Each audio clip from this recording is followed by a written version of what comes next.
Muy buenas tardes a todas y a todos los que nos acompañan en este encuentro, en este webinar, para seguir conversando.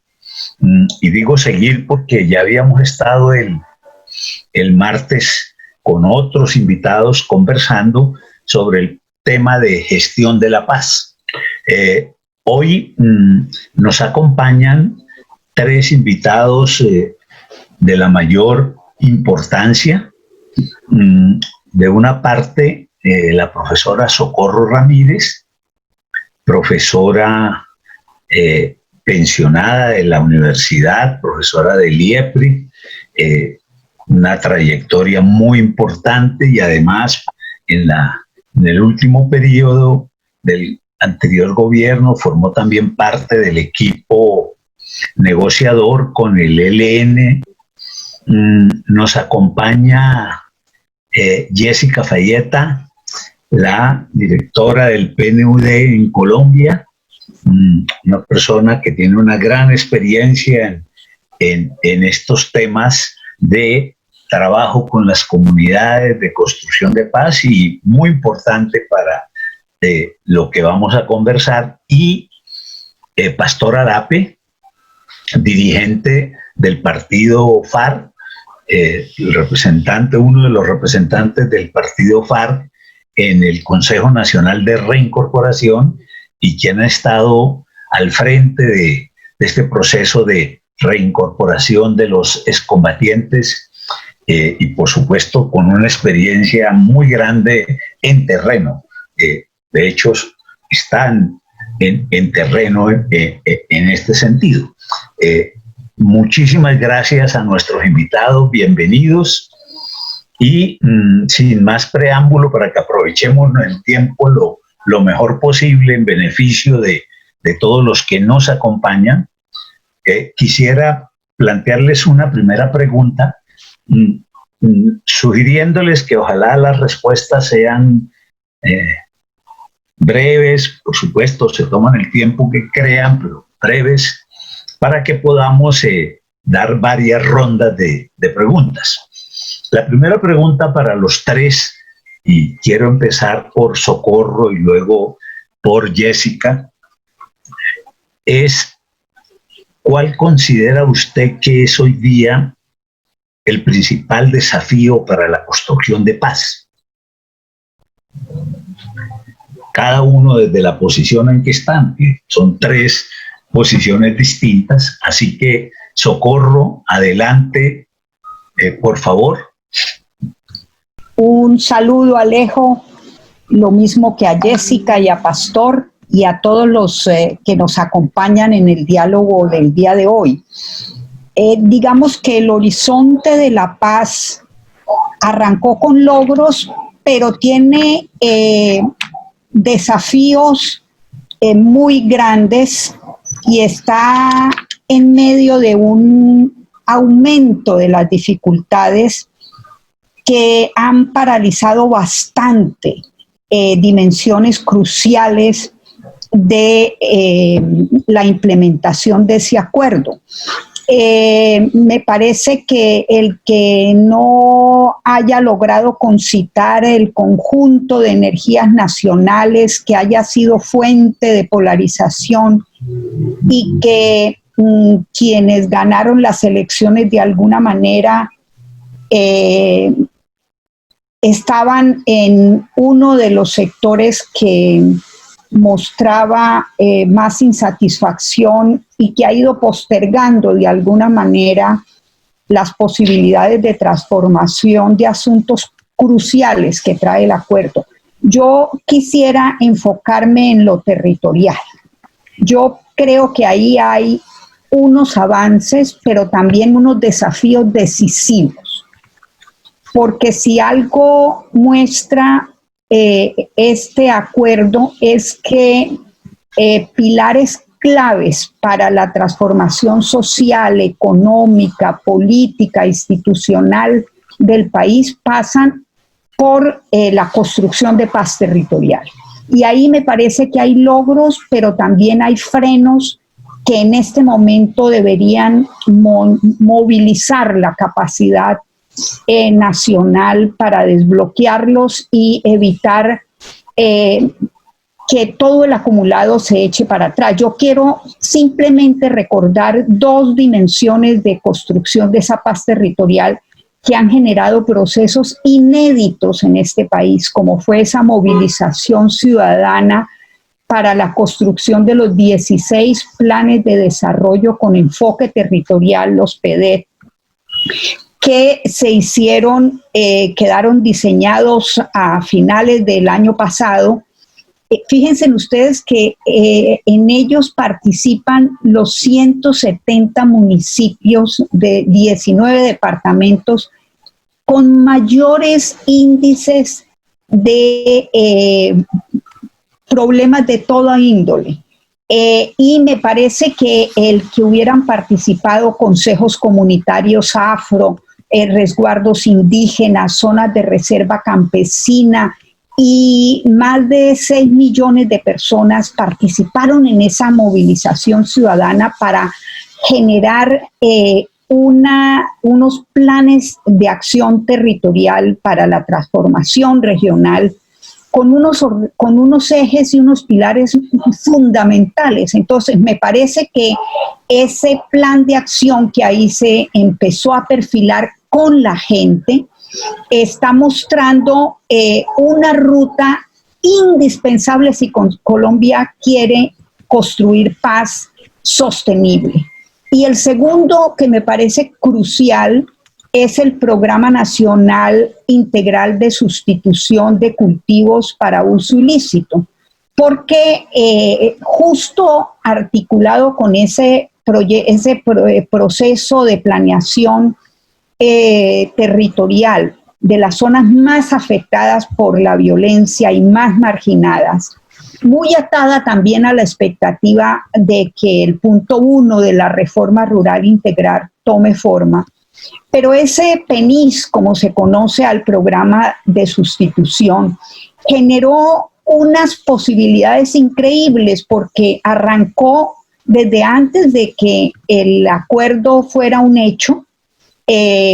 Hubo un piloto muy interesante en el 2016 y en el 2017 que salió ya el decreto dándole forma, estructura, mecanismos, permitió también desplegarse en los territorios donde se había priorizado el desarrollo de esos PEDET y los compromisos de las comunidades de erradicar voluntariamente, pero además de no volver a sembrar cultivos de uso ilícito ni participar en comercialización ilegal de materias primas que se derivaran de ellos y no involucrarse en ninguna labor asociada a esos conflictos, estaban atados a todo un esfuerzo del Estado con medidas coordinadas precisamente para lograr dinamizar las posibilidades de un ingreso inmediato de esas familias,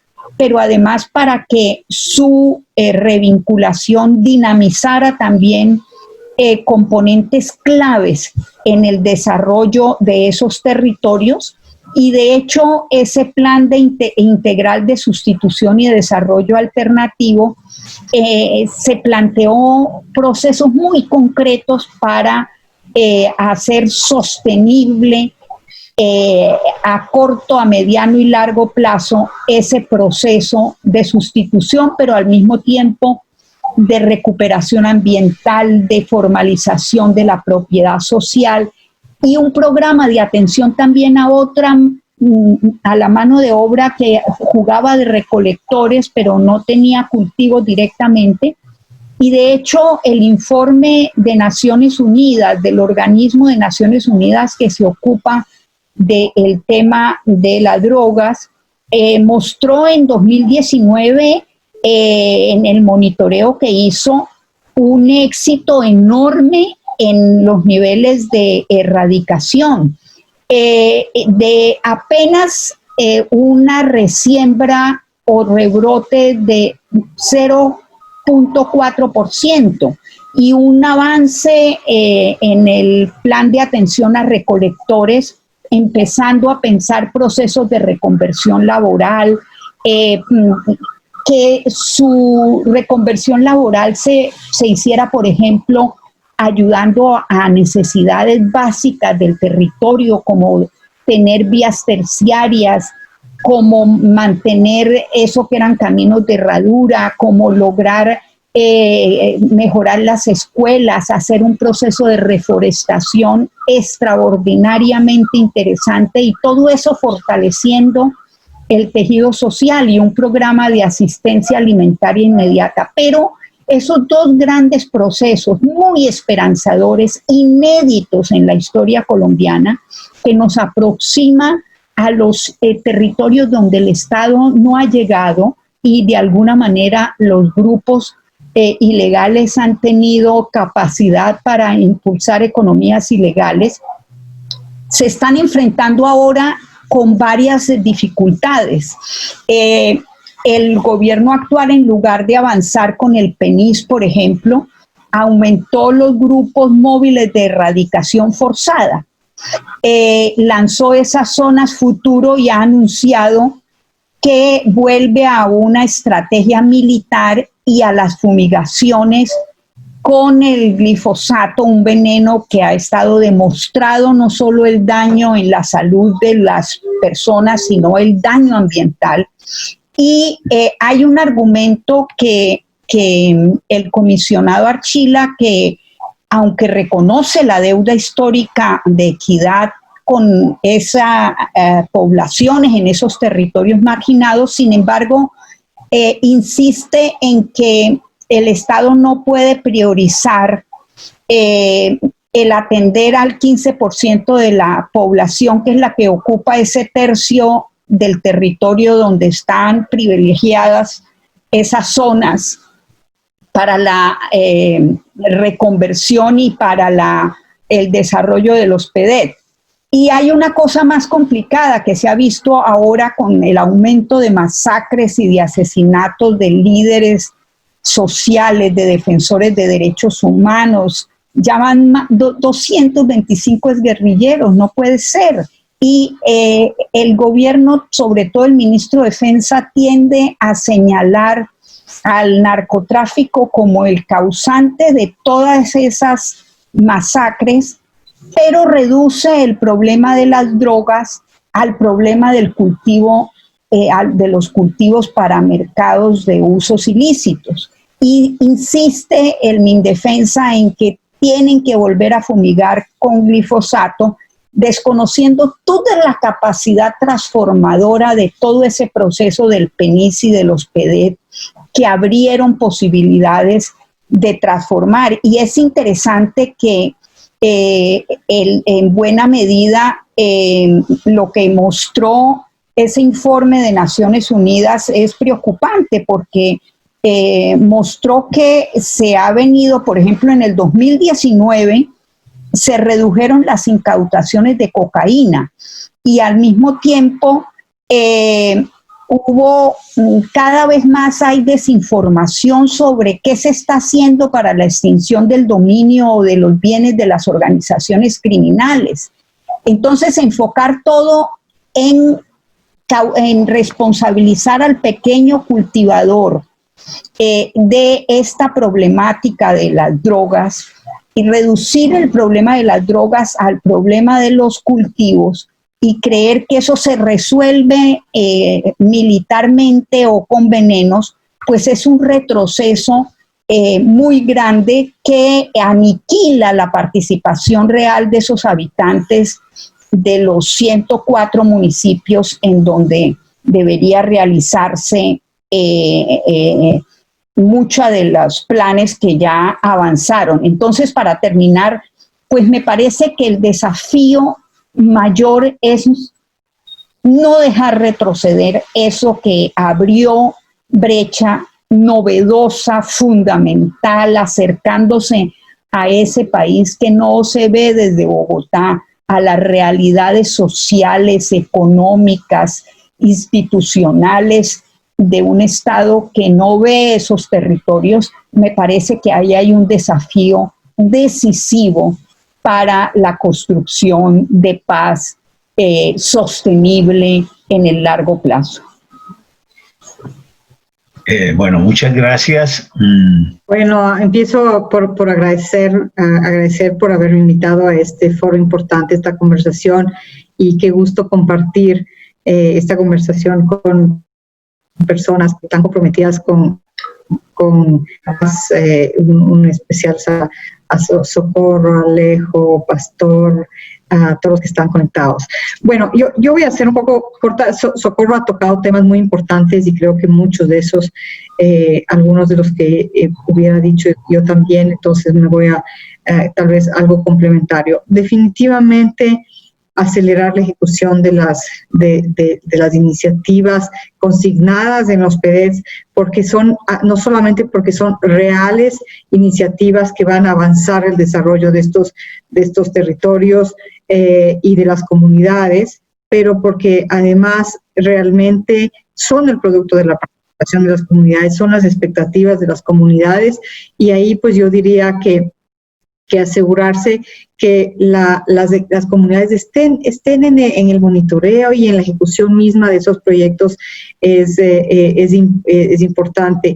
Y diría que además de eso, pues también hay una expectativa de una mayor inclusión de las comunidades que participaron en la formulación misma de los planes de acción para la transformación territorial, para que haya también una participación más con respecto a la construcción y la implementación de las hojas de ruta. Eso diría yo en cuanto a los PDETs. Yo diría que relacionado a eso, un segundo punto sería el apoyo que necesitan los gobiernos locales y las comunidades y digamos los grupos comunitarios como las juntas de acción comunal, por ejemplo, en la apropiación territorial de los procesos de construcción de paz. Y en particular, pues ahí a través de un diálogo entre los niveles nacionales y territoriales. Yo creo que ahí, por supuesto, debemos reconocer, y nosotros lo hacemos cada vez que podemos, el trabajo que se ha hecho de parte de la Consejería de Estabilización y su grupo de agencias, la RN, la RT y otras que están ahí. Ha habido realmente un compromiso consciente. Siempre hay algo que recomendar y es lo que estamos diciendo aquí, pero un compromiso, digamos, de avanzar en esta parte de la implementación de los PDETs y, por supuesto, ahí el apoyo y la apropiación de los gobiernos locales. Yo diría que un tercer punto que es realmente relacionado a eso también es de seguir implementando o de implementar urgentemente, diríamos, la estrategia de llegada integral del Estado a estas zonas más afectadas por la violencia. Sobre todo, eso era la expectativa inicial de cuando se retiraría las FARC de los territorios entre el Estado, ¿no es cierto? Y creo que, por supuesto, que la implementación de los PDETs va hacia eso, inclusive la implementación de la estrategia de las zonas futuros también va a eso, pero necesita, en nuestra opinión, acelerar eso, justamente porque sobre todo en ciertas partes, las áreas donde están más al momento donde ha recrudecido la violencia, donde la presencia integral del Estado avance es aún muy, muy necesario. Después, con respecto a las expectativas de las comunidades mismo, yo creo que hay que avanzar. Estos son todos temas en los que el PNUD está trabajando y por eso lo decimos, porque tenemos no solamente una presencia territorial y un diálogo constante con las comunidades, pero es lo que hemos recogido inclusive recientemente en una encuesta. Por ejemplo, avanzar en la reparación integral, individual y colectiva de las víctimas, como una estrategia, digamos, de apoyar esta implementación de una política social también para llevar la equidad a los territorios donde han sido más golpeados por la violencia, pero además se espera, es parte de la expectativa, es parte de sentir que ha cambiado el territorio. Y bueno, y con respecto a la situación que vive esos territorios al momento, a este recrudecimiento de la violencia, es muy importante continuar trabajando y avanzar en el esclarecimiento, en la justicia, en la sentencia de los homicidios a líderes sociales, defensores de derechos humanos, excombatientes, a estas recientes terribles masacres y comprender mejor la nueva configuración de las estructuras armadas para que los entes de justicia, la justicia también llegue a una justicia local, pero que además justamente se avance en las expectativas no solamente de seguridad, pero de justicia a los actos de violencia que han ocurrido. Y yo diría que con eso, pues, quizás un tema muy importante, puntual, pero muy importante, es una respuesta interinstitucional a las alertas tempranas para garantizar la protección de líderes, defensores y de excombatientes. Hay un sistema de alertas tempranas. De hecho, es algo que nosotros hemos venido apoyando y que siempre vemos que es importante. La Defensoría del Pueblo ha avanzado muchísimo en el sistema. Hay que seguir fortaleciéndole. Pero aún más importante que eso es la respuesta a las alertas tempranas, porque de nada sirven las alertas tempranas si no se les da una respuesta, digamos, interinstitucional, integral a estas alertas. Entonces, yo diría que esos serían algunos de los temas en los que yo recomendaría que se vaya avanzando y que sean quizás los desafíos. Hay posiblemente otros, pero son en los que nosotros hemos venido trabajando y por lo tanto pues conocemos mejor de las expectativas de la comunidad. Me quedaría aquí.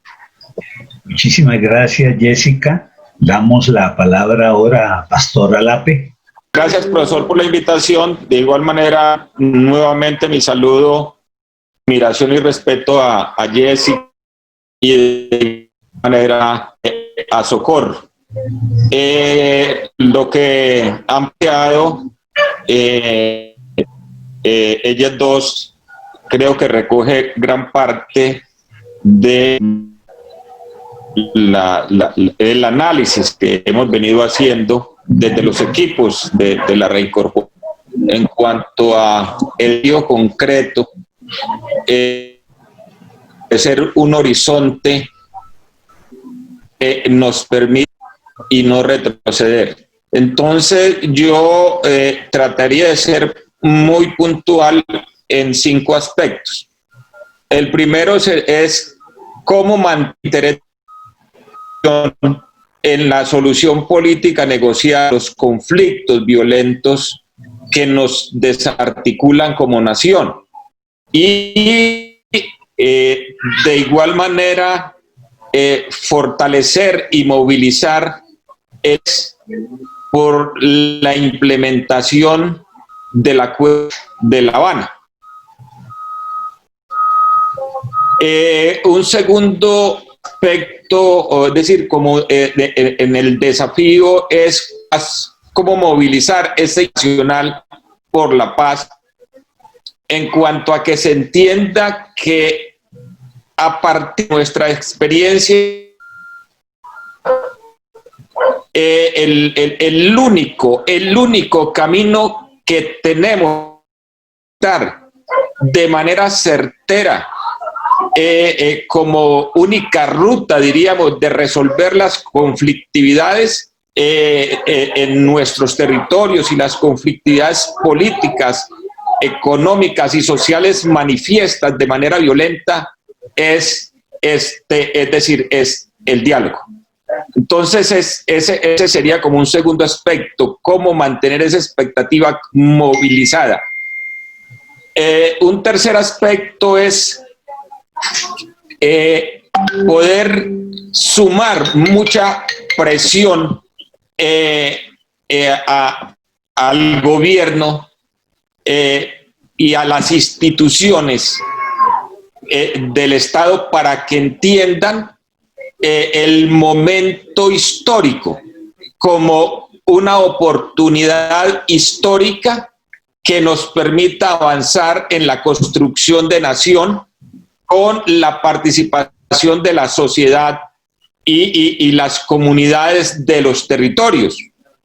Y de igual manera, en esas condiciones, obligar al Estado y a todas sus instituciones, incluyendo al gobierno, a detener, a parar la muerte, el asesinato contra firmantes del acuerdo, contra liderazgos sociales, contra figuras protagónicas en el territorio que están tratando de retejer en medio de, digamos, de esta esperanza que se abrió el tejido social, estructural de los territorios.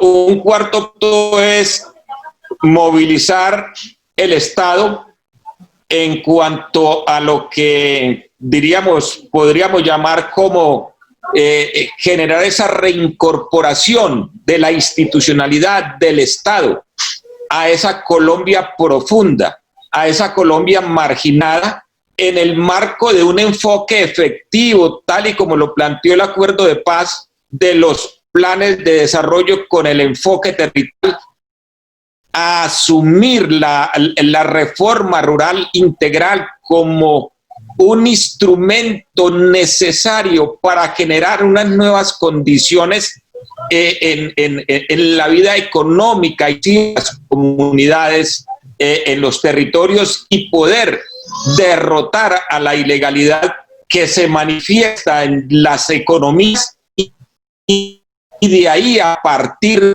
de la política.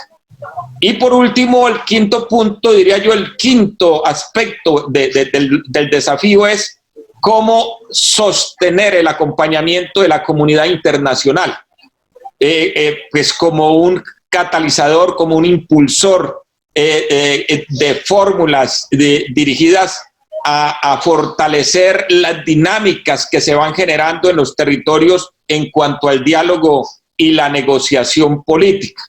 Es decir, que la misma presencia aquí de la misión sería necesaria extenderla hasta estabilizar el proceso de paz, y sobre todo cómo hacerle entender a la comunidad internacional que con la firma del acuerdo de paz no llegó la paz a Colombia, llegó un proceso dirigido a generar condiciones para la construcción de paz, pero que el acuerdo de paz de La Habana debe verse como un proceso integral en el que dependen mucho, de igual manera, la movilización, la capacidad de sumarse otros sectores de la sociedad colombiana. Ese sería pues como la visión que plantearía frente a este tema de los desafíos, profesor. Muchísimas gracias, Pastor. Vamos a plantear una segunda pregunta. Ahora el orden va a ser exactamente a la inversa. Empezamos con Pastor, seguimos con Jessica y por último Socorro, sobre el papel de la comunidad internacional en la construcción de paz en Colombia. Creo que todos los tres conocen bastante. Ahora, yo quisiera, mientras organizan sus ideas, hacer esta reiteración para todos los que nos están siguiendo. Tenemos alrededor de 1.500 personas en este momento por las distintas redes que nos están siguiendo. Esto es una iniciativa que está asociada a la creación por la Universidad Nacional y el Centro de Liderazgo y Gestión del Instituto de Liderazgo Público como una iniciativa de la Universidad Nacional que espera proyectarse a las regiones, estimular mucho la formación de liderazgo regional, porque creemos que esos liderazgos regionales y nacionales son fundamentales en esta perspectiva de construir una paz sostenible y construir un país que cada vez sea más amable para todos. Dicho eso, entonces, le doy de nuevo la palabra a Pastora Lape para que nos plantee cómo concibe el papel de la comunidad internacional, cuál ha sido el papel de la comunidad internacional en la construcción de paz en Colombia. Gracias. Hemos manifestado en reiteradas ocasiones el agradecimiento a ese acompañamiento de la comunidad internacional, que ha sido prolífero, que ha sido, diríamos, efectivo, y es desde nuestra visión, gracias a ese acompañamiento de la comunidad internacional, que hemos podido avanzar, diríamos, en lo poco que hemos avanzado en el acuerdo, en su implementación. Y digo en lo poco porque es que lo estructural no se ha avanzado, y ya nombrábamos la reforma rural integral como un punto que hacía parte de lo estructural para poder construir paz. De igual manera, punto 4, en cuanto a desmontar, cómo hacer el debate para desmontar, diríamos, el combustible de los conflictos violentos en este país. Nosotros fuimos claros en cuanto al asunto de que no dependía de Colombia, y así se lo manifestamos en la construcción del acuerdo a el representante o al enviado especial del gobierno de los Estados Unidos en los diálogos, al señor Aronson, que este no era un problema que se le podía facturar exclusivamente a Colombia, cuando aquí el concierto de la comunidad internacional estaba vinculado. Para concretar, el acuerdo es un acuerdo, diríamos, en el marco de los acuerdos especiales. El Acuerdo de La Habana es un acuerdo especial en el que participan otros estados. Diríamos, en el marco del derecho internacional participan otros estados, acompañan otros estados, llegan instituciones internacionales a respaldar ese proceso desde el inicio, y de tal manera que se define la primera, es decir, una misión de Naciones Unidas para acompañar lo que constituyó como el mecanismo de monitoreo y verificación del cese al fuego, el mecanismo tripartito, como una experiencia única en el que por primera vez se encuentran en el territorio para generar unas acciones específicas, integrantes de las instituciones militares del Estado, guerrilleros aún, porque todavía no habíamos hecho dejación de armas, y la comunidad internacional representada en la segunda misión de Naciones, la primera misión en ese momento de Naciones Unidas.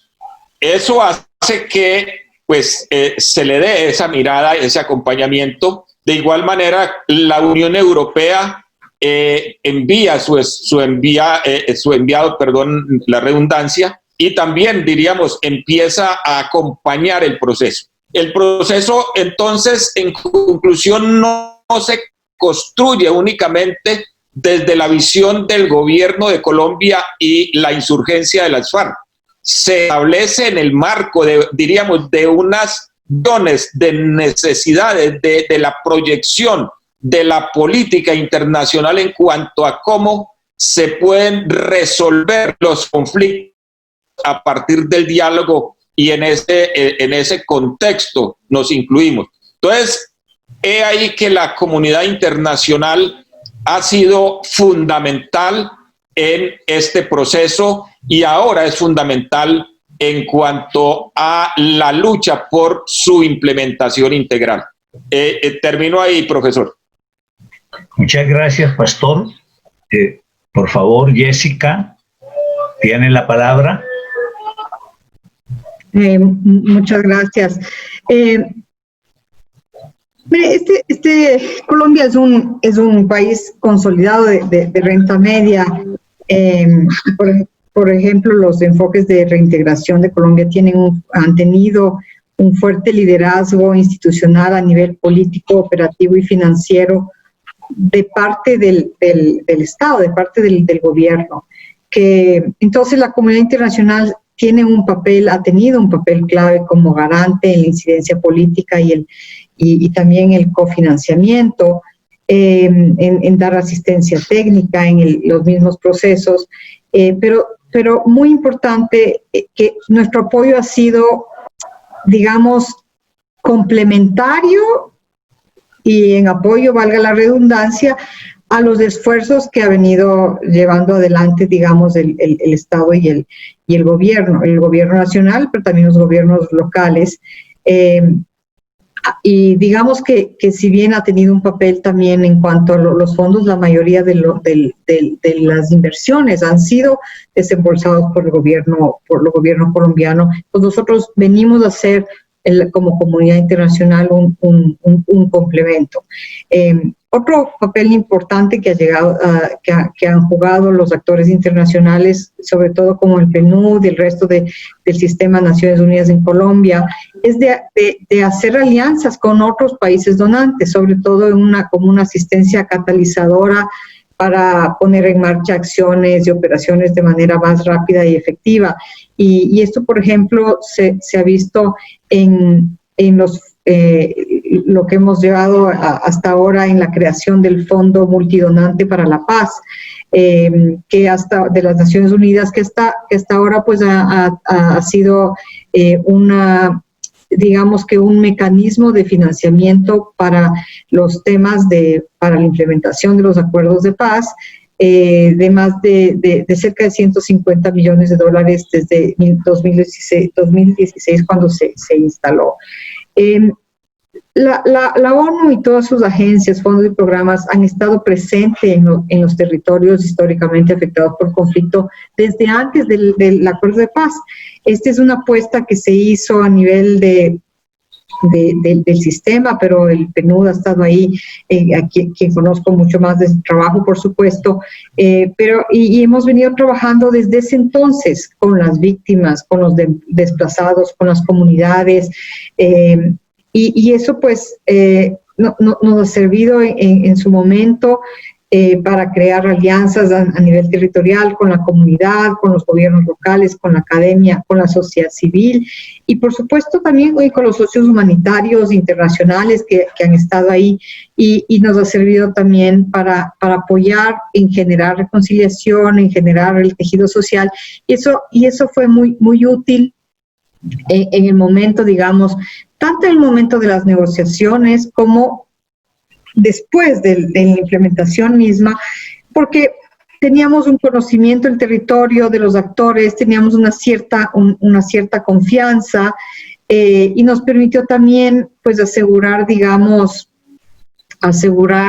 la participación de las mujeres, de las víctimas en los acuerdos, pero también ahora en la implementación. Y yo diría que en los últimos años pues hemos jugado un papel muy importante en lo que es apoyar en la implementación de proyectos que finalmente contribuyen a la reducción de la pobreza en estos territorios y sobre todo pues han sido los proyectos principales en lo que es la reincorporación de excombatientes, en la generación de oportunidades de ingreso, y asegurar los enfoques diferenciados como la participación de las mujeres en estas oportunidades, de los pueblos indígenas, de los pueblos afro, y ahora pues también asegurar que estas iniciativas, estos proyectos productivos tengan también vayan más allá, digamos, ahora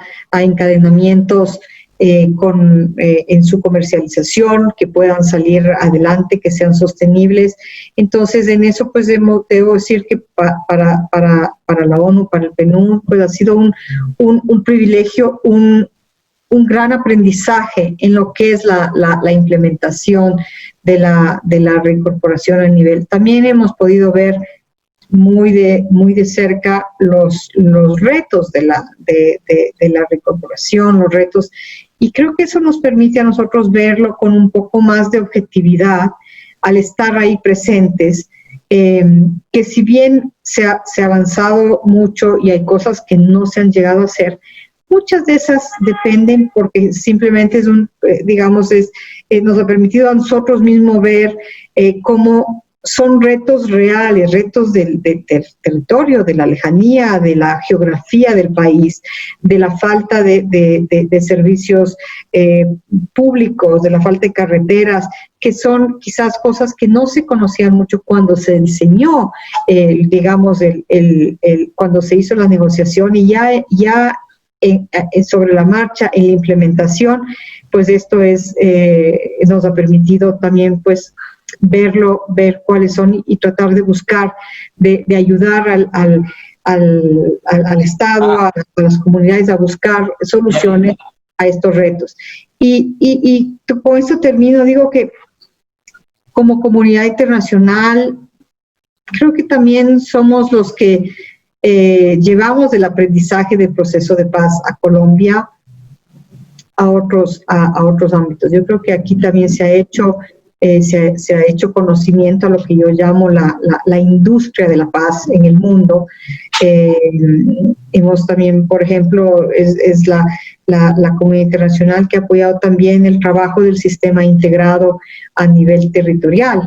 Entonces, ese compromiso, como dice Pastor, yo creo que sigue ahí. Es importante mantenerlo, es importante por parte nuestra sigue el compromiso, pero también, pues, también ese diálogo que tenemos con las autoridades nacionales y con el Estado más ampliamente, pues, de cierta manera crea una confianza a nivel territorial, diría yo.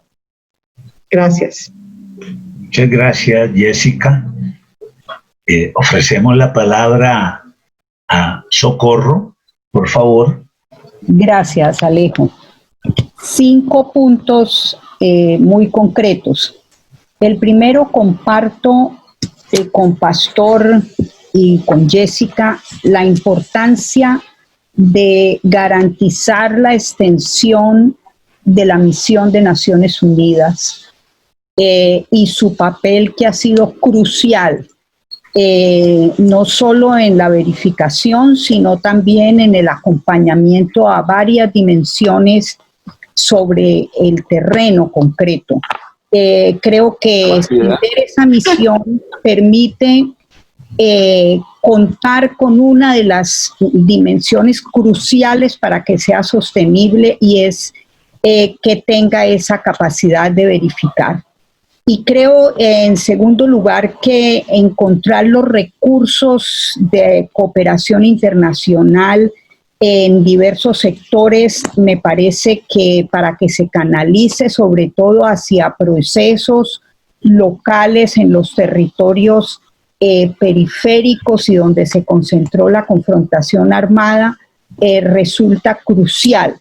Pero creo que hay otros elementos también en los cuales la comunidad internacional puede ayudar mucho a profundizar este proceso, y menciono en tercer lugar el acercamiento a avances en el debate multilateral, por ejemplo, de balance sobre el fracaso de la guerra contra las drogas y la necesidad de repensar esa política. Me parece que ahí la comunidad internacional puede ayudar en este momento a Colombia para que no retroceda, porque había venido avanzando en asumir que eso, más que un asunto militar, tenía que tomar el tema de los cultivos para uso ilícito como un problema de desarrollo y de construcción del Estado en la periferia, que el tema del consumo tenía que asumirlo como un asunto de salud y de prevención, que tenía que concentrar esfuerzos en enfrentar el negocio rentable que es el de la criminalidad que transforma la hoja en clorhidrato y en el caso de la cocaína y la transporta y trafica.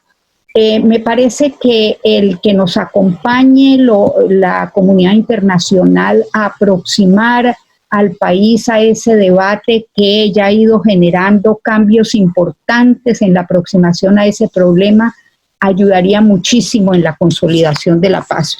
En cuarto lugar, creo que es importante fortalecer la presencia de misiones de distintos organismos internacionales en el territorio.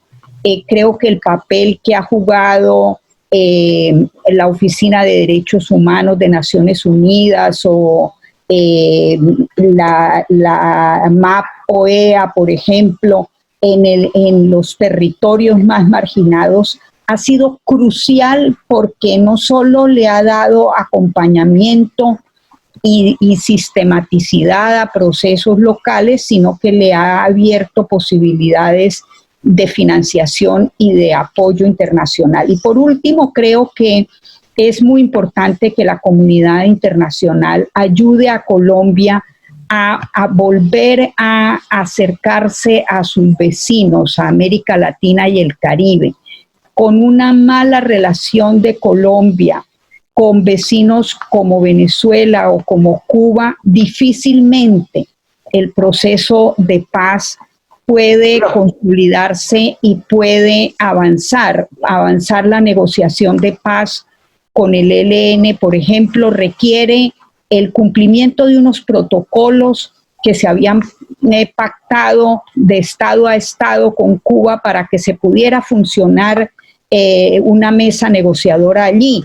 Me parece que mostrar que la presencia de esa delegación para que la use Estados Unidos en el señalamiento de Cuba como apoyo a terroristas le hace un daño a Colombia, la isla de la región, o que Colombia no facilite la negociación entre los venezolanos para encontrarle una transición y una salida a esas crisis, esa emergencia humanitaria del mayor vecino de Colombia, pues le crea unas condiciones muy difíciles en esa frontera en donde se ha concentrado buena parte del conflicto. Entonces me parece que la comunidad internacional ayude a Colombia al acercamiento con la región resulta decisivo para la paz. Muchas gracias, Socorro. Yo quisiera destacar como tres grandes elementos de la participación, del papel de la comunidad internacional, de lo que se ha mencionado por nuestros tres invitados, y adicionando quizás algo. Primero, yo creo que la comunidad internacional ha sido un factor muy importante de construcción de confianza, porque a veces se nos olvida que venimos de medio siglo de conflicto armado, que ha dejado profundas heridas, profundas prevenciones, miradas absolutamente desconfiadas de las partes enfrentadas. Y eso no se resuelve, como bien decía por estos días en alguna entrevista de prensa el embajador de Holanda, simplemente firmando un papel. Claro que no. Eso requiere toda una tarea. Y parte de esa tarea es que esté la comunidad internacional representada en el organismo fundamental por excelencia, todo el sistema de Naciones Unidas, pero también países que ya sea en su papel de garantes, de acompañantes, de grupos de donantes nos han ayudado de manera muy importante. Entonces, ese es un primer elemento que yo quisiera destacar. Un segundo elemento es que la comunidad internacional y ahí el rol de Naciones Unidas ha sido fundamental, ha sido un canal para traer aprendizajes de otros procesos y de alguna manera ver qué de eso nos puede servir y a su vez, como bien lo mencionaba Jessica, también llevarle a otras sociedades lo que sea posible derivar de la experiencia colombiana, que sin duda es también muy importante. Y una tercera dimensión que sin duda también tiene una gran relevancia es la cooperación económica que ha sido tan importante. De hecho, me estaba acordando cómo al inicio del proceso de implementación, seguramente Pastor recuerda, cuando hubo una serie de problemas que quizás nadie había previsto en La Habana, porque no era fácil, como fue todo ese tema de que la mayoría de miembros de FARC por la ley Clinton no podían ser objeto de que les abrieran cuentas bancarias o a las organizaciones cooperativas, etcétera. Y ahí creo que la cooperación internacional ayudó mucho a resolver esos temas por otras vías más rápidas de entregar recursos. Y no hay duda que fondos como los fondos multidonantes y demás que la comunidad internacional nos ha ayudado a crear, todo eso es un complemento fundamental. Por supuesto, nadie está diciendo que construir la paz sea algo que no nos compete a los colombianos y que no requiere un esfuerzo de nosotros como país, pero también nadie puede desconocer que ese esfuerzo requiere el apoyo de comunidad internacional y ahí creo que todos coincidimos que es un rol muy, muy relevante que tenemos que reconocer permanentemente. Dentro de la metodología de nuestro panel, quiero ahora formularles una primera pregunta que ha hecho los que nos acompañan, el público, y que es muy importante en esa participación para que los tres invitados nos den su opinión en ese sentido. La pregunta primera que les vamos a plantear es ¿hacia dónde se deben dirigir las acciones para construir paz estable y duradera? ¿Hacia dónde se deben dirigir las acciones para construir paz estable y duradera? Y considera que la intervención y desarrollo de los PEDETs conduce a satisfacer necesidades de territorios o de las personas. Y ahora, por supuesto, démosle la primera intervención a Jessica para que ella abra pues esta ronda de responderle a nuestros colegas que nos están acompañando desde muchos lados del territorio nacional. Por favor, Jessica. Uy, ahí está, perfecto. Ya está, sí. Bueno, muchas gracias. Bueno, yo dije algo de esto en mi intervención inicial y voy a unir las dos preguntas con respecto a los PEDETs. Mire, nosotros somos una organización de desarrollo, entonces nosotros, yo soy convencida, yo personalmente, pero diría yo que hablo también por el PNUD y ampliamente por Naciones Unidas, que si un tercio del territorio colombiano, más o menos, entre un tercio y una mitad, es el que concentra la mayor pobreza, la mayor violencia, la falta de servicios públicos. Lo hemos visto tan claro ahora en la pandemia, lo que significa no tener servicios de salud, no tener servicios de, digamos, los servicios médicos, no tener conectividad, electricidad, agua potable en estos territorios, lo que ha significado en esta emergencia sanitaria, lo que es realmente esa tremenda desigualdad territorial que existe con el resto del país. Entonces, si el gobierno en efecto está comprometido en desarrollar estos territorios, en desarrollar los PEDET, implementar lo que las comunidades esperan ahí, que son finalmente el 15%, no es poco, son 6,5 millones de habitantes los que viven ahí, es indudable que va a jalar al país completo. O sea, no es solamente un tema de que va a transformar esos territorios o transformaría los territorios, sino que eso transformaría al país completo. Entonces, nosotros somos convencidos de que de que llevar adelante los PEDET, básicamente desarrollar eso, llevar presencia del Estado, inversión pública, inversión privada, servicios públicos, carreteras, eso indudablemente es algo que tiene que hacerse.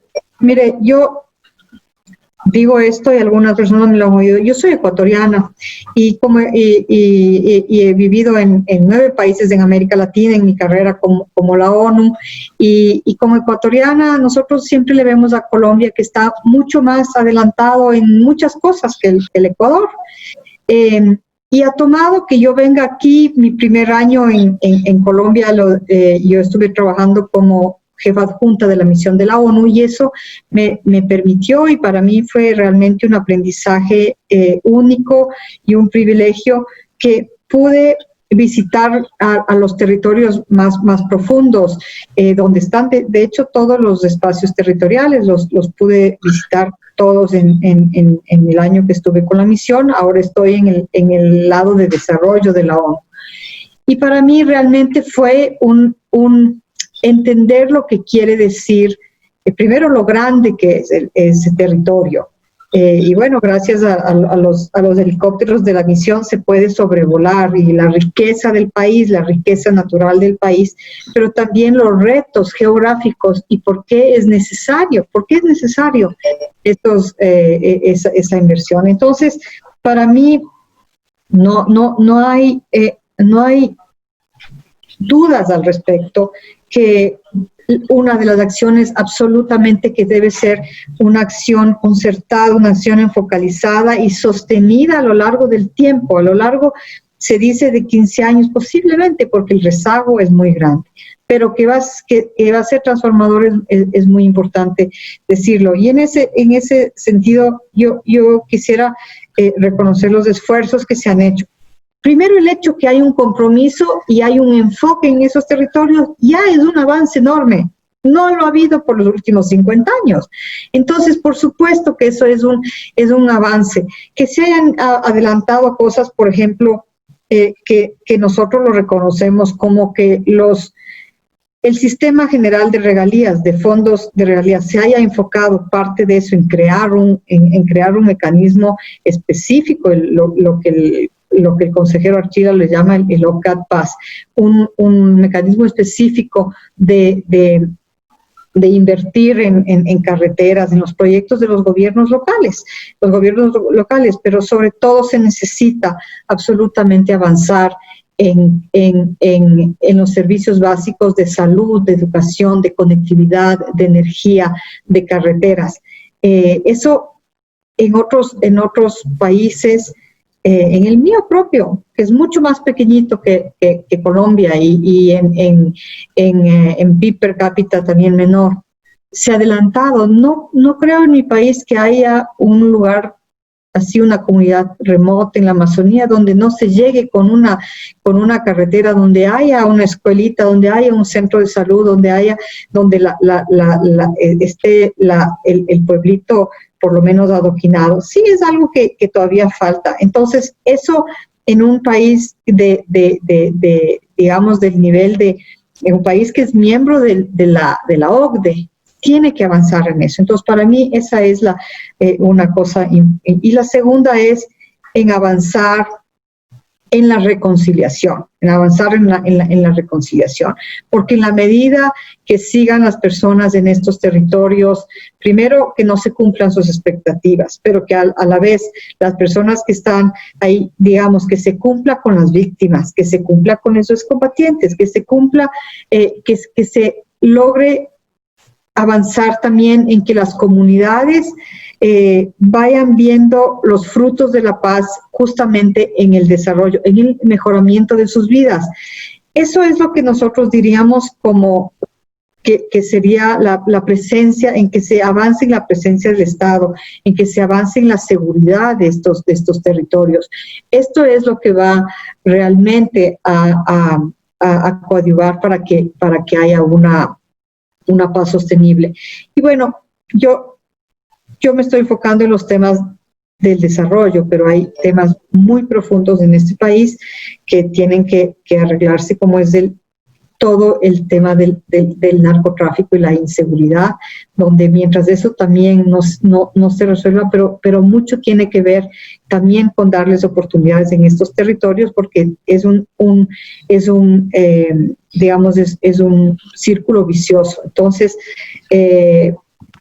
hay que avanzar en los dos frentes, pero yo soy una persona de desarrollo y yo diría que en la medida que se avance en las inversiones en desarrollo, mejorar la conectividad, las carreteras, las oportunidades de vida, la comercialización, las facilidades de comercializar los productos de los campesinos que viven ahí, de los excombatientes que están en proceso de reincorporación de las comunidades, en esta medida posiblemente, no es lo único que va a hacer algo por las economías ilícitas, pero yo diría que con eso se avanzaría mucho. Me quedo aquí. Gracias, Jessica. Pastor, por favor.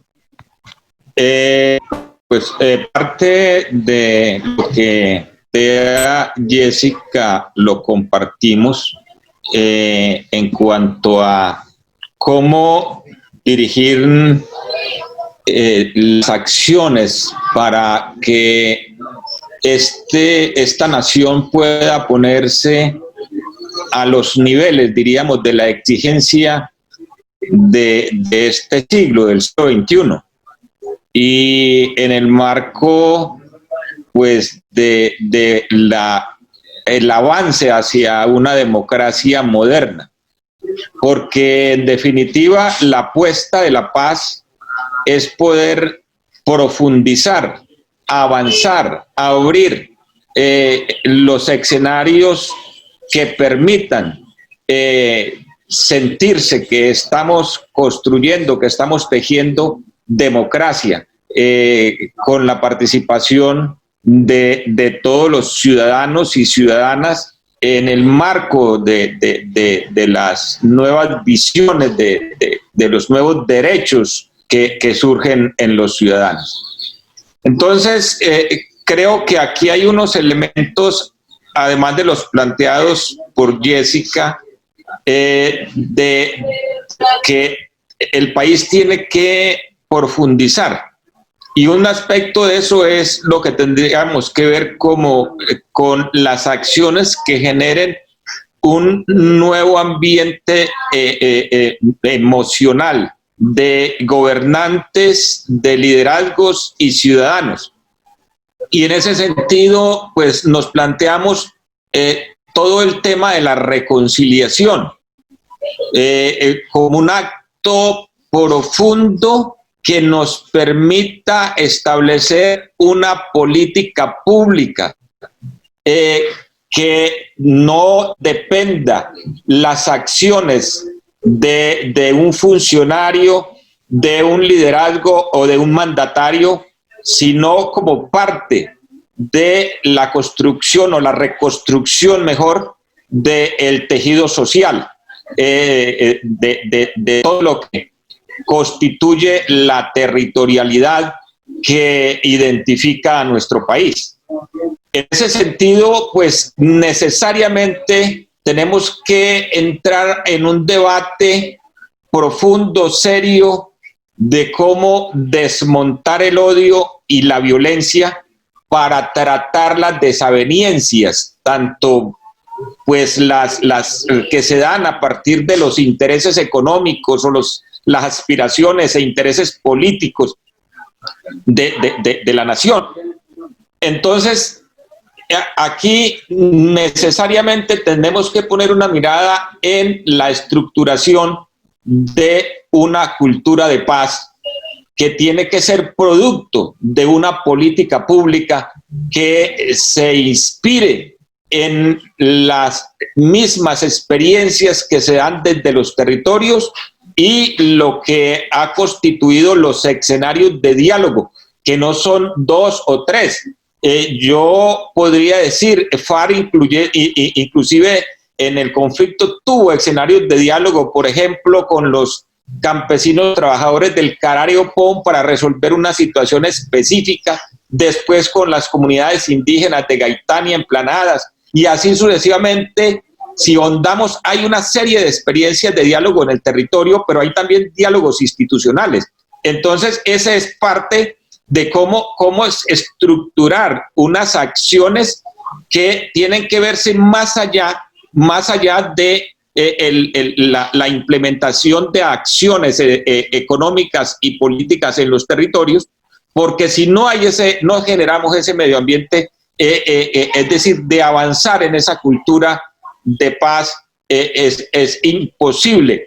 Y el otro aspecto es lo que tiene que ver, repito, con esa reincorporación del Estado, de la institucionalidad al territorio, haciéndolo amplio, representativo, participativo en las regiones. Y no puede suscribirse.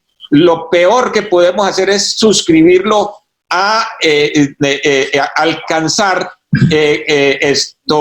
indicadores y mostrar indicadores y cifras, porque eso no dice nada en el territorio. Hoy nosotros tenemos una preocupación frente a este proceso de la implementación de los PEDET, porque el enfoque concreto que tenían era transformar el territorio y no se podía mirar como la construcción de una obra. Y hoy nos están presentando el PEDET, es decir, el enfoque de este gobierno es que se van a hacer obras, es decir, se están haciendo, es como volvemos a la vieja costumbre de hacer política. Y eso no transforma el territorio, es decir, una escuela, una vía, una carretera no transforma el territorio, por el contrario, genera en muchas ocasiones inestabilidad y desplazamiento. ¿Por qué desplazaron a las comunidades del Bajo Atrato? A partir de que se estableció que sobre esos terrenos iba a establecerse una vía para la comunicación con Centroamérica y el canal. Es decir, se vuelven apetecibles porque no se ha estructurado la formalización de la propiedad, del establecimiento de esas comunidades que llevan años ahí, pero en la marginalidad. Entonces, esas son, diríamos, como los elementos que veo necesarios, y ya Jessica establecía, sí, claro, hay que hacer alianzas allá en territorio, hay que hacer alianzas, no solamente las público-privadas que promueven quienes ponen a los gobernantes, sino nosotros insistimos en las público-comunitarias y privadas, por supuesto, pero es que no se está teniendo en cuenta la comunidad, y cuando nos planteamos en esos planes con un enfoque del desarrollo, con el enfoque en el territorio, era de tal manera que pudiéramos atacar las causas estructurales de la violencia, y eso implica poder establecer un medio ambiente de tal manera que las economías en el marco de la ilegalidad queden proscritas por las mismas realidades que se establecen en el territorio. Esos son entonces, diríamos, los retos que tenemos. Por eso considero que aquí, en este proceso, que lo reafirmo, este proceso en la construcción de paz, porque la paz no es un acto, esto no es un acto, sino una serie de sumar muchos actos, desde lo institucional hasta lo ciudadano. Ese sería mi aporte, profesor, y Jessica y Socorro. Gracias. Gracias, Pastor. Socorro, por favor. Yo quiero enfocarme en una parte de la pregunta muy específica, si entendí bien, porque ya Jessica y Arturo han planteado puntos cruciales de hacia dónde dirigir la acción para lograr esa paz estable y duradera. Había al final una parte de la pregunta referida a los PEDET, si se dirigían a buscar satisfacer necesidades individuales de personas o de territorios. Y yo quiero recordar que cuando terminaron de formularse de manera muy participativa esos 16 PEDET, planes de desarrollo con enfoque territorial, se suscribió una especie de pacto que se llamó el Plan de Acción para la Transformación Regional y tenía 8 pilares. Si los vemos muy rápidamente, nos damos cuenta de prioridades claves que siguen siendo válidas y urgentes para poder consolidar una paz estable y duradera. El primero es, ya lo hacían referencia a eso antes, es ordenar la propiedad y el uso del suelo. No es posible que Colombia acepta que tiene territorios colectivos de comunidades indígenas o negras, pero en esos territorios ocurre muchísimo del desastre de apropiación ilegal de tierras o son territorios ambientalmente de una importancia enorme en medio del cambio climático. Por eso en muchos de ellos se los ha asignado a esa figura de parques nacionales por su importancia ambiental. Entonces, el primero es clave, es ordenar la propiedad y el uso del suelo. No es posible que un país como Colombia a estas horas de la vida no sepa quién es dueño de qué y por qué. Luego, el tema de infraestructura y adecuación de tierras que responda no simplemente al actor local que tiene más acceso al poder central, sino que esa infraestructura y adecuación de tierras se haga a partir de lo que localmente se identificó como decisivo. Tercero, el tema de salud rural. Cuarto, educación y primera infancia rural. Quinto, vivienda, agua potable y saneamiento ambiental rural decisivos. Son ejes cruciales para hacer sostenible al mismo país, no solo la paz. El quinto tenía que ver con otra necesidad de los habitantes de esos territorios fundamental, esa de la vivienda, agua potable y saneamiento ambiental, pero el sexto muestra dimensiones decisivas también para reactivar una región, que son todo el problema de cómo pensar la producción agropecuaria que reactive y genere alternativas económicas, legales, sostenibles para esas comunidades. El séptimo, cómo garantizar progresivamente un derecho a la alimentación. Y el octavo, crucial, es cómo se construye reconciliación, convivencia en el territorio para poder tener una paz estable y duradera. Y fíjense ustedes que esos planes de acción para la transformación rural regional debían tener unas hojas de ruta. Estamos atrasados en eso porque hasta ahora solo se ha construido la del Catatumbo y no dejó satisfechas a las comunidades que sienten que en medio del crecimiento del conflicto violento no se las escuchó en el diseño de esa hoja de ruta para poner en marcha esa planeación que hizo como parte del desarrollo de estos puntos de la paz territorial del Acuerdo de La Habana. Entonces me parece que además de lo señalado por Jessica y de lo señalado por Pastor, recuperar ese esfuerzo extraordinariamente rico e inédito en el país tanto de la construcción de paz territorial vía esa planeación del territorio con la gente en el territorio, y también volver a ese programa de sustitución pactada y no simplemente enfrentar el tema de los cultivos para usos ilícitos como un problema de criminalidad, cuando la gente, por lo menos el campesino que se vincula a esas economías rurales ilícitas, lo hace por falta de opciones. Entonces, ¿cómo recuperar lo avanzado, que es extraordinariamente novedoso y muestra una dirección certera para ese tercio del territorio nacional marginado, que en donde el Estado, si llega solo con su dispositivo militar, pero más que nunca construir nación y Estado tiene que hacerse desde el territorio, con el territorio, generando todas estas dinámicas de desarrollo, de convivencia, de reconciliación. Muchas gracias, Socorro. Bueno, vamos con una última pregunta,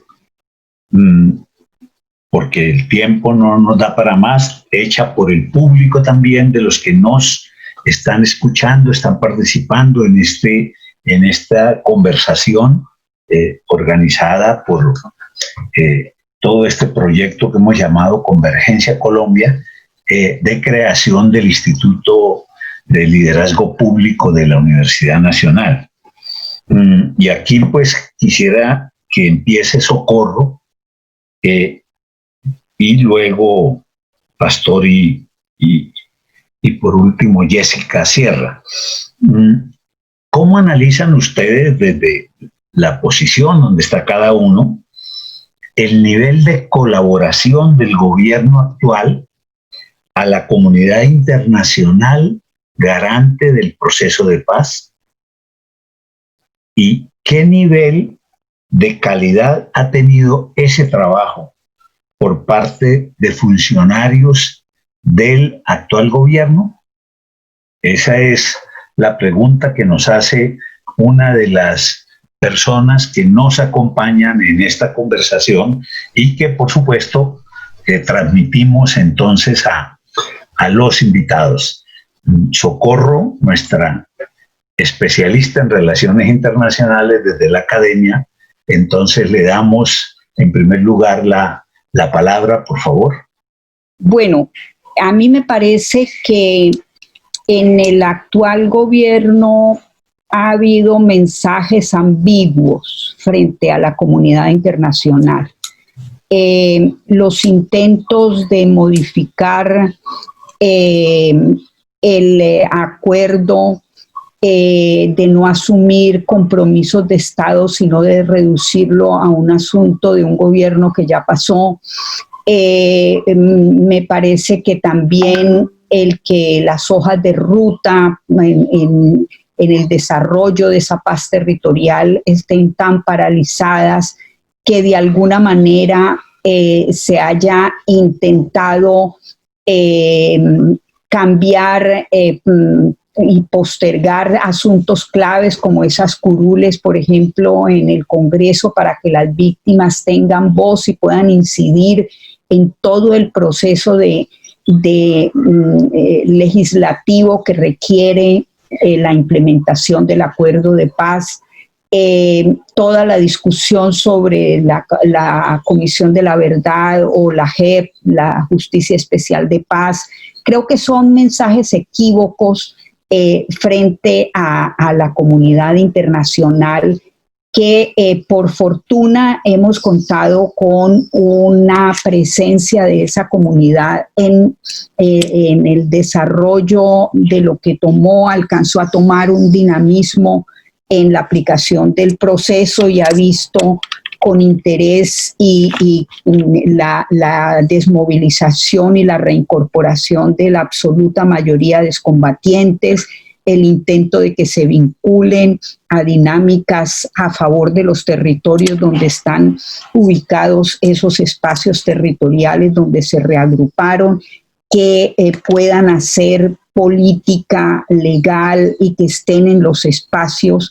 Me parece que hay unos malos mensajes a la comunidad internacional que por fortuna, como está tan involucrada en el territorio y tan convencida de la necesidad para este país de aplicar integralmente el acuerdo pactado con las FARC y de abrirle condiciones para la negociación de paz con el ELN para construir una paz completa, creo que la comunidad internacional, por fortuna, es aliada de la consolidación de este proceso, independiente de los malos mensajes y de las malas señales que tiene, porque además tiene mandatos multilaterales muy importantes en el caso tanto de Naciones Unidas como de la misma OEA o de la Unión Europea,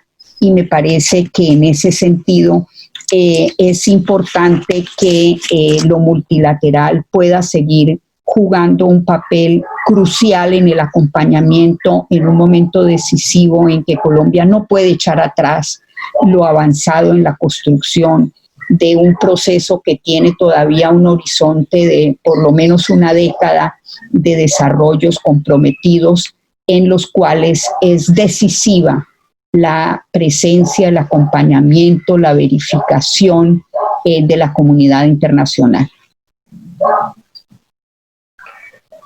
Muchas gracias, Socorro. Damos la palabra ahora a Pastor Alape para que se refiera al mismo tema. Por favor, Pastor. Gracias, profesor. Gracias, Socorro y profesora Socorro y Jessica. Creo que el enfoque de la política del gobierno inmediatamente establece una mirada de prevención y hasta de cierto desprecio a la comunidad internacional o entidades de la comunidad internacional que tienen funciones muy específicas en cuanto al acompañamiento, al seguimiento del acuerdo, porque el gobierno de entrada impulsa, se esfuerza por ejecutar la política que se planteó en su campaña de hacer trizas el acuerdo. Y en ese contexto, el primer debate es frente a los compromisos internacionales que contienen el acuerdo. Y eso genera incomodidad. Y el enfoque que establece la llamada paz con legalidad, que es pues una reedición, diríamos, o un esfuerzo de reeditar la estrategia planteada en la seguridad democrática, pues que tenía su centro en desconocer el conflicto. Es decir, aquí no había conflicto. Aquí habían unos terroristas a los que había que someter y esa misma realidad de poder establecerse un acuerdo en el marco, diríamos, de el derecho internacional, pues hace que la mirada del gobierno sea de cierta prevención hacia la comunidad internacional. Y por eso, pues, todo el esfuerzo de la paz con legalidad va más metida a casi que a reeditar el DDR y no el proceso de reincorporación a partir de el compromiso de un sujeto político que entra a actuar en el contexto de 5 responsabilidades que se tienen como un ciudadano que sujeto de derechos que se activa en el proceso de aceptar, de moverse en el marco constitucional al que estuvo, al que no reconocía. Entonces, en ese sentido, la comunidad internacional pues acompaña los diversos escenarios que generan la presión, diríamos, o mejor, las dinámicas dirigidas a que pues el Estado colombiano pueda asumir esas responsabilidades e implementarlas. Entonces, diríamos, se ha notado siempre esa incomodidad ante las opiniones, inclusive de la comunidad internacional, en el cumplimiento de sus respectivos roles. Vimos ahí unas acciones directas contra la Oficina de Derechos Humanos de Naciones Unidas. Sus informes no han gustado. De igual manera se han dado, a pesar de que los informes de la misión han estado muy plegados, diríamos, a esas fórmulas de la diplomacia y sin embargo, pues ha generado también algunas inconformidades de parte del gobierno nacional. Y pues diríamos que lo que hemos asistido es a una serie de acciones concretas en las que se desconoce el contexto de la responsabilidad del Estado colombiano frente a la comunidad internacional, y es concretamente en lo que tiene que ver con el sistema integral de verdad, justicia, reparación y no repetición. Es decir, los ataques permanentes, tanto desde el discurso, desde la acción mediática hasta acciones concretas como la de las objeciones. Entonces, diríamos, el gobierno ha tenido muchas dificultades en eso, y podríamos decir no ha abierto desde nuestra visión una acción amplia de Estado, de colaboración a las diversas entidades de la comunidad internacional. Claro, se han venido dando acciones en cuanto a los recursos. Sin embargo, esos recursos también han sido con mucho debate. Yo recuerdo los primeros debates que el gobierno plantea que los recursos de la comunidad internacional debían tomarse también como parte de los recursos de Estado del gobierno colombiano, del esfuerzo colombiano, dado que era porque el gobierno los había aprobado y eso ya los hacía que fueran parte de los recursos que ponía el gobierno.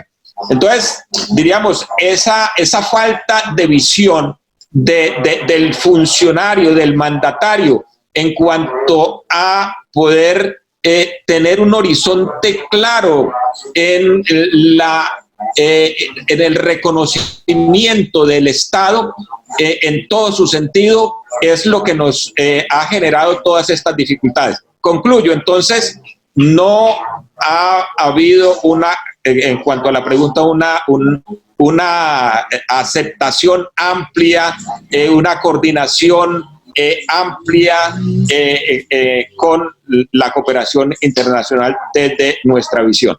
Gracias, profesor. Gracias, pastor. Bueno, ya tenemos dos miradas, la de una posición de académica, el del otro, un dirigente del partido FARC.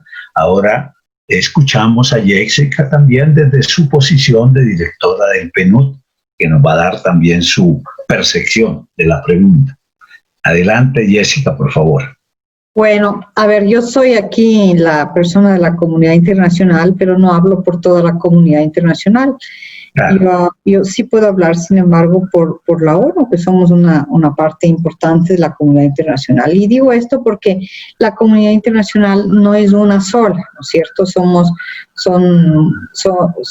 quizás todos los que somos aquí extranjeros y debo decir todos invitados en este país. No estamos aquí porque nosotros hemos llegado y no tenemos todo, todos hemos sido, toda la comunidad internacional que está en este país está invitada por el gobierno. Entonces, eso es importante decir porque ya el hecho que estemos aquí es una forma de gobierno decir que quiere nuestra presencia y que quiere trabajar con nosotros. Entonces eso es importante. La segunda cosa que quiero decir es que a la comunidad internacional ampliamente en los acuerdos de paz, es verdad, se le dio varios roles. Entonces no es un solo rol. Entonces hay un rol de garante que lo ejercen dos países, ¿no es cierto? Dos países. Bueno, yo creo que no es secreto que sobre todo en el rol de uno de ellos pues ha sido un poco difícil últimamente, pero en todo caso son dos países que están aquí.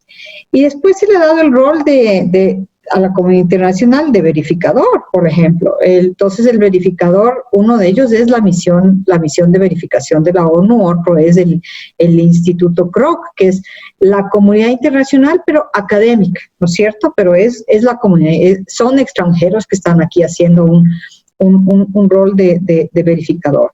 Y yo puedo decir ahí, no voy a extenderme mucho al respecto de la misión, pero bueno, este gobierno es el que el propio presidente Duque pues ha expresado que quisiera que se quede aquí la misión por la duración de su gobierno. Entonces esperamos que ojalá sea así, pero entonces en ese sentido.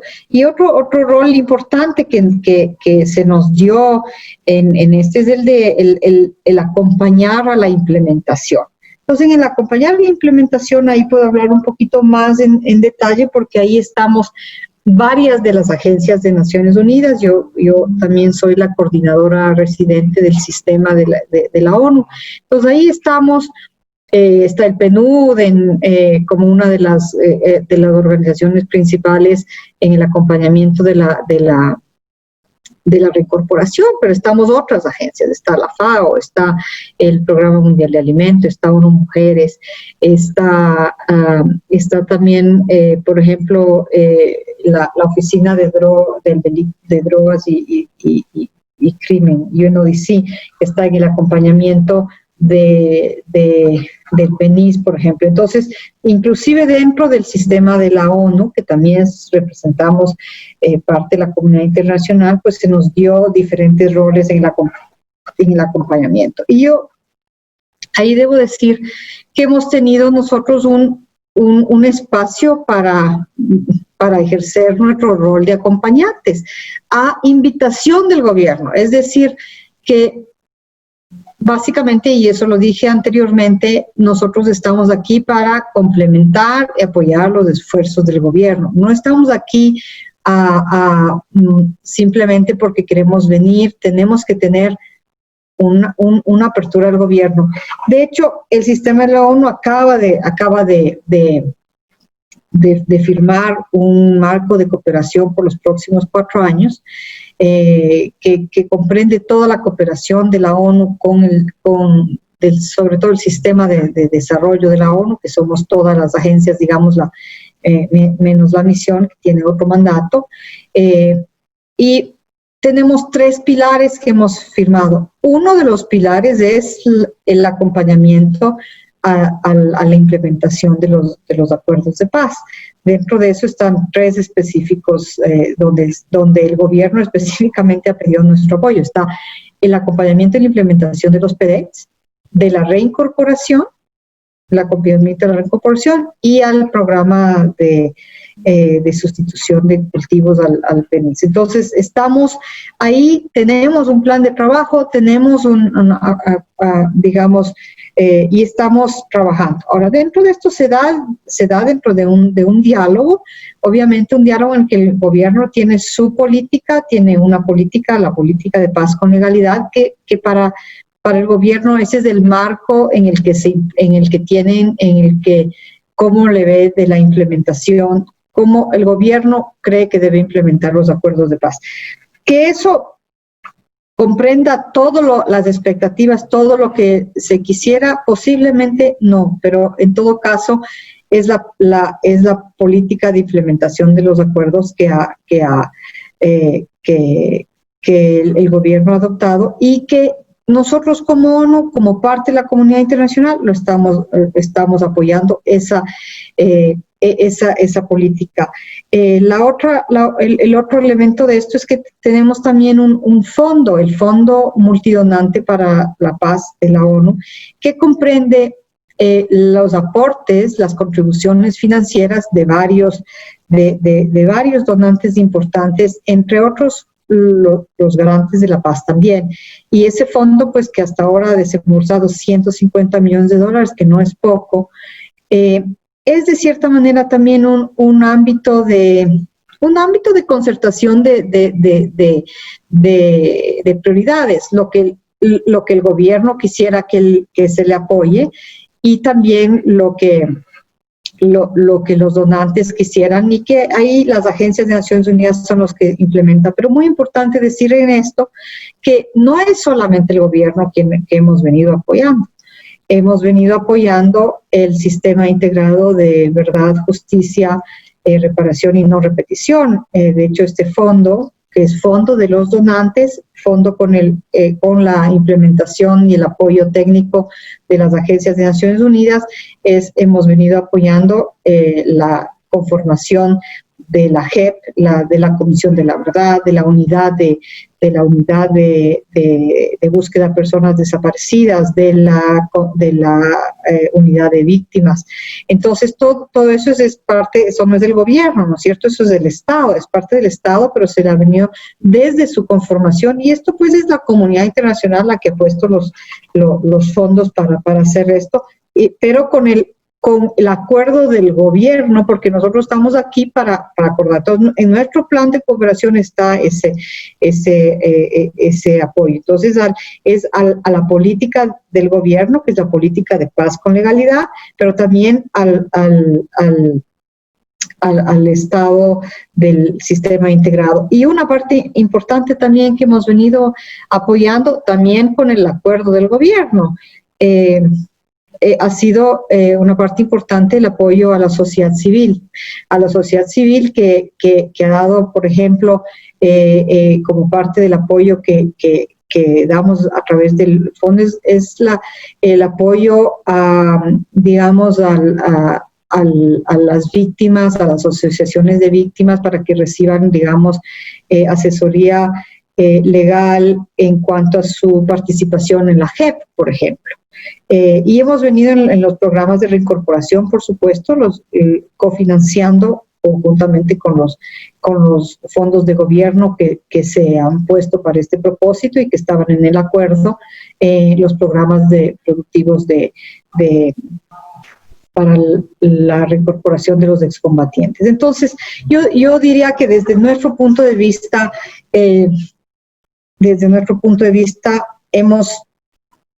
hemos podido hacer nuestro trabajo. Quisiéramos hacer mucho más, tenemos tal vez, pero hemos podido hacer un trabajo en un diálogo en medio de acuerdos firmados con este gobierno.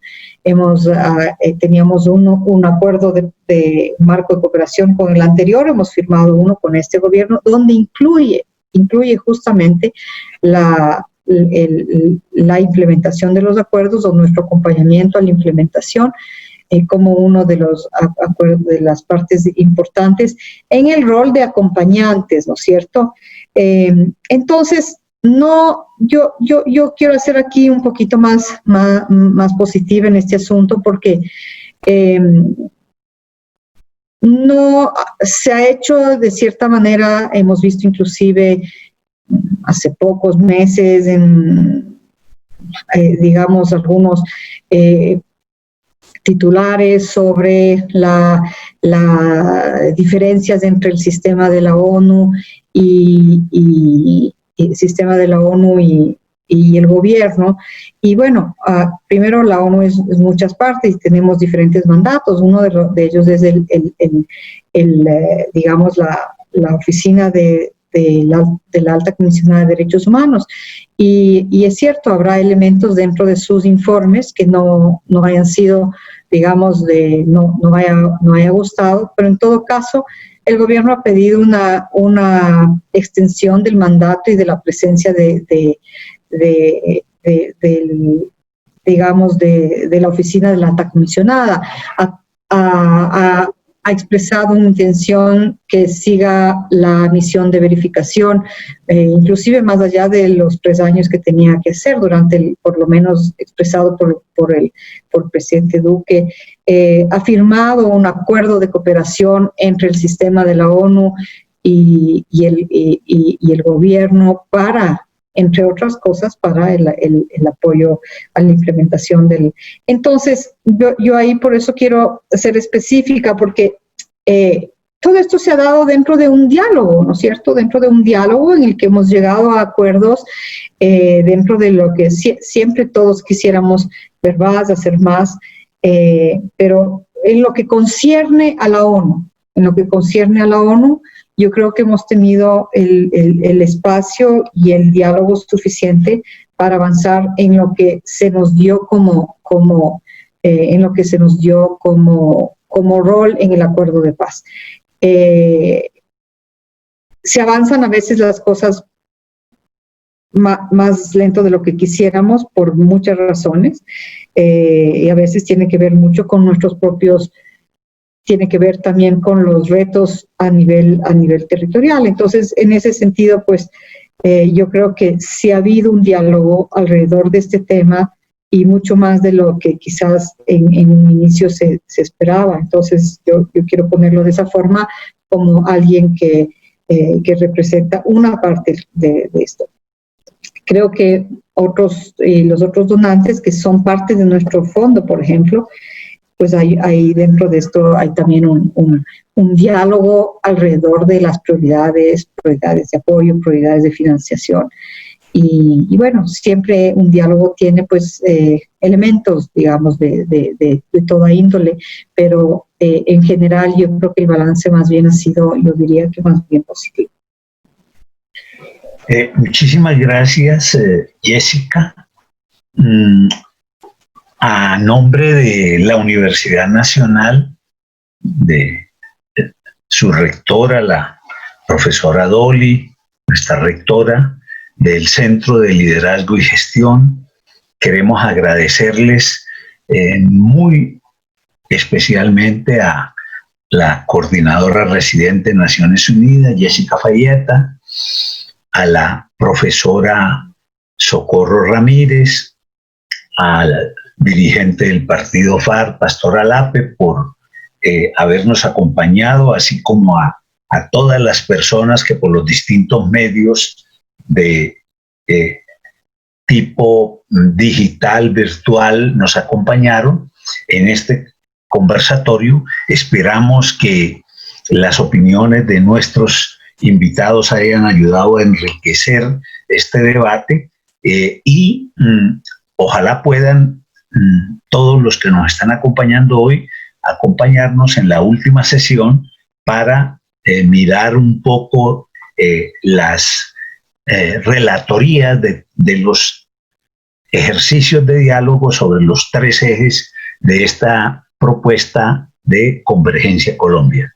Muchísimas gracias a nuestros invitados, muchísimas gracias a los que nos acompañaron y les agradecemos mucho su contribución. Muy buenas tardes a todos.